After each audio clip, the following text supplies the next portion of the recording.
எல்லோருக்கும் வணக்கம்ங்க. சென்னையில் இப்படிப்பட்ட ஒரு இடமா அப்படின்னு யோசிக்கிற அளவுக்கு தான் இந்த இடம் இருந்துச்சுங்க.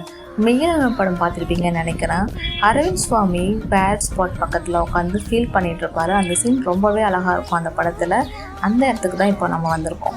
இந்த இடத்துக்கு போகிற வரைக்கும் எந்த ஒரு ஐடியாவும் இல்லாமல் தாங்க போனேன். அதுவும் என் ஃப்ரெண்டு ரீல்ஸ் பார்த்துட்டு இந்த இடத்துக்கு போகலாமா அப்படின்னு சேர்ந்து சொன்னதுக்கப்புறம் தான் பிளான் போட்டு போனோம். சென்னையில் ஓடிட்டே இருக்கும், எதுக்கு ஓடுறோன்னு தெரியாமல் ஓடிட்டே இருக்கு. இந்த காலத்தில் ரொம்ப நாள் கழிச்சு ஒரு மன நிம்மதி பீஸ்ஃபுல் லைஃப் கிடச்சிருந்துச்சுன்னு ரொம்பவே சந்தோஷமாக இருந்துச்சுங்க. அதுவும் பேரட் சுதர்சன் சார் இருக்காரே, சொல்லவே வேணாம். நம்ம வீட்டில் பழகிற மாதிரி நல்லாவும் பேசிகிட்டு இருந்தார்.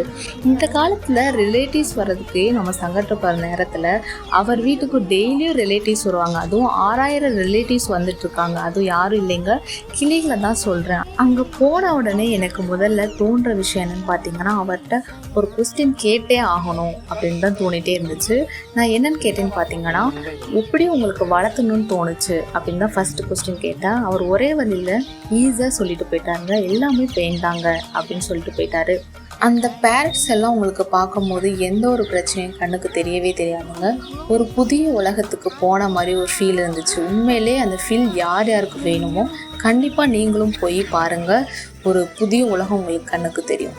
இன்னொரு வீடியோவில் பார்க்கலாம். பாய் பாய்.